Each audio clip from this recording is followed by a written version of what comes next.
इलाका रिहायशी और ANP के अहदेदार की जानिब से की जाने वाली बातें टीम बेनकाब के लिए एक इंकशाफ थी, जिससे ये बात साबित होती नजर आई कि 22 अप्रैल को होने वाले फसाद के पीछे दरअसल मुहर्रिकात कुछ और थे और बादअज़ा इस बात की तस्दीक भी हुई। सच की तलाश में टीम बेनकाब ने इलाके में मौजूद मसीही बिरादरी के इलाका नुमाइंदगीन से इस सारे वाक़े के बारे में बातचीत की तो उन्होंने इसे इलाके में मसीही और मुस्लिम आबादी के दरमियान साजिश करार दी। ये वाक़या कुछ यूँ है कि कुछ रात को या रात गए में हमारे चर्चिस पर कुछ लोग चॉकिंग करके चले गए। उसका पता नहीं कि कौन लोग हैं जिन्होंने ये चॉकिंग की है और वो आए हैं और उन्होंने चर्चों पर, हमारे इलाके में 5 चर्च हैं और उस पर उन्होंने चॉकिंग ये कि इस्लाम की पहचान तालिबान तालिबान और तालिबान जिंदाबाद। और ये चंद शरपसंद अनासिर लोग हैं, उनका मकसद एक मजहबी फसाद खड़ा करना था जो वो करने में कामयाब हो गए। क्योंकि जैसे कि अब पूरे पाकिस्तान में एक हवा चली हुई तालिबान की, तो मैं ये समझता हूँ कि इससे कुछ लोगों ने इसको अपना मकसद या अपना उल्लू सीधा करने के लिए हम लोगों को लड़वाया है। हम लोगों ने यहाँ रहना है, हम लोगों ने यहाँ ज़िंदगी बसर करनी है। अगर हम लोग आपस में यूँ लड़ते रहे तो हम यहाँ ज़िंदगी बसर नहीं कर सकते। हमारे 4 इधर से मरेंगे, 4 उधर से मरेंगे। हम लोग पाकिस्तान की आप तारीख़ उठाकर देख लें, पाकिस्तान की तारीख़ में क्रिश्चियन कम्युनिटी ने जितने भी एहतजाज किए हैं पुरअमन किए हैं। अब वल्लाह आलम ये कौन लोग थे जिन्होंने आकर तोड़ फोड़ की। इस वक्त हम लोग जो ना यहाँ ANP के साथ बैठे और तकरीबन यहाँ पे जितने लोग हैं, हम लोग जब यहाँ पे रिहाइश पजीर हुए 63 टाउन में, तो हम लोग एक साथ रहते रहे। इससे पहले यहाँ पे अब तालिबान नहीं थे, हम नहीं जानते इनमें से कौन तालिबान है। हमने कभी इनको नहीं देखा कि ये तालिबान है या इनके सिलसिला इस तरह का है। हमारे साथ कभी इन्होंने इस तरह की कोई बात नहीं की। अब कौन से अनासिर हैं, उन्होंने हमारे चर्चेज़ पे ये चॉकिंग की, हमें इनसे लड़वाया या हमारे लोगों को लड़वाया, उसके नतीजे में नुकसान किसका हुआ? किसी सियासी पार्टी का नुकसान नहीं हुआ, हमारा नुकसान हुआ है और हमने ही रहना है, आगे जाके भी हमारा ही नुकसान होगा। फ़ायदा सियासी पार्टियों को ज़रूर हुआ होगा मगर नुकसान क्रिश्चियनिटी को हुआ है। अगर इज़्ज़त पामाल हुई है तो वो हमारे मज़हब की, और अगर बच्चे मरे हैं तो वो हमारे।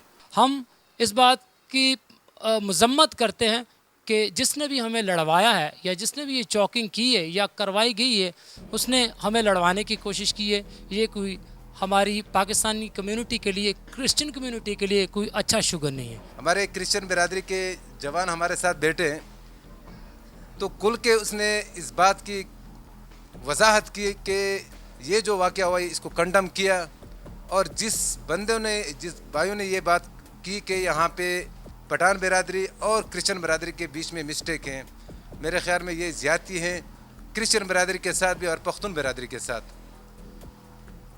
अर्ज़ सिर्फ यही है कि कराची के जो हालात चल रहे हैं यहाँ कुछ दिनों से, वो सिर्फ़ और सिर्फ ये है कि हमें बदनाम कर रहे हैं तालिबानाइजेशन के नाम पे, और एक रास्ता दे रहे हैं बाहर के यहूद और नसारा को। मसीही बिरादरी के मौक़िफ़ में ये बात काबिल गौर है कि मसीहियों के एहतजाजी रैली निकालने में इन लोगों का कोई हाथ ना था। यहाँ तक कि क्रिश्चियन खिदमत तहरीक के नुमाइंदों को इस एहतजाज में शामिल भी नहीं किया गया। जो एहतजाज हमारे इलाके में हुआ है या जिन लोगों ने करवाया है, उन लोगों ने हम इलाके के ज़िम्मेदार लोग हैं, हमें उन लोगों ने बिल्कुल एतमाद में नहीं लिया और ना हमें बताया कि हम लोग ये एहतजाज कर रहे हैं या कोई दंगा फसाद कर रहे हैं। हमें बिल्कुल इस बारे में एतमाद में नहीं लिया गया और हमें एतमाद में लिए बगैर ये तोड़ फोड़ और जो भी हुई है, ये हमें एतमाद में लिए बगैर हुई है। इस केस की इन्वेस्टिगेशन के बाद ये बात सामने आई कि 63 टाउन में तालिबान की मौजूदगी का सिर्फ ड्रामा रचाया गया और दरपर्दा हकायक कुछ और हैं। इसी सिलसिले में टीम बेनकाब ने 24 अप्रैल को इलाके में पाकिस्तान पीपल्स पार्टी के नुमाइंदों से मुलाकात की तो उन्होंने अपना मौक़िफ़ कुछ इस तरह बयान किया। 2 दिन पहले जब ये वाक़या हुआ, सुबह 12 बजे मुझे कॉल आई लियारी एक्सप्रेस से मेरे कारकुनों की कि यहाँ पे कम्युनिटी के लोगों का मसला हो गया, आप आइए। जिस वक्त हम वहाँ पहुँचे तो वहाँ पे पुलिस की मोबाइल खड़ी हुई थी और लैंड ग्रेबर जो है वो दूसरी तरफ खड़े हुए थे, और इधर जो है कम्युनिटी के लोग थे जो बहुत मुश्तइल हुए थे क्योंकि उनके चर्च के ऊपर लिखा गया था तालिबान जिंदाबाद और तालिबान के नारे।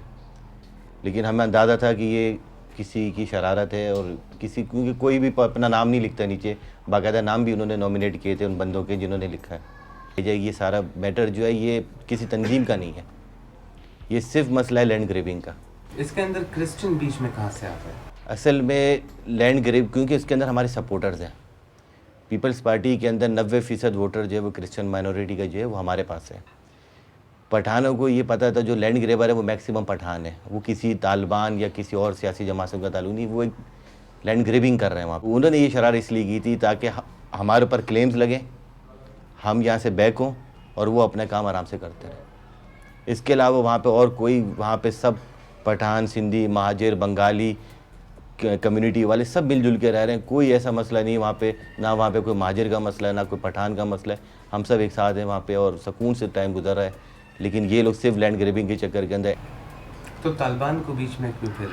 कोई ना कोई चीज़ चाहिए थी ना साजिश के लिए, शरारत के लिए कोई ना कोई चीज़ चाहिए होती है। अगर मैं जाके कहीं तालिबान लिखूंगा तो मैं नीचे अपना नाम तो नहीं लिख कर आऊँगा, बाकायदा नाम नॉमिनेट करके लिख रहे हैं। किसका? पठानों के ANP के जो हमारे साथी हैं उनके नाम लिखे गए। किनके नाम लिखे गए? उनमें इमरान का नाम है, खैरू लड़का उसका नाम है, लेकिन हमें पता है कि उन लोगों ने नहीं लिखा। देखिए बात ये है कि जब शरारत होती है तो उसको काबू करने में थोड़ा टाइम लगता है। उन्होंने उनको छेड़ दिया, उन्होंने इनको छेड़ दिया, लेकिन मसला ये कि शरारत शुरू कहाँ से हुई वो देखना चाहिए।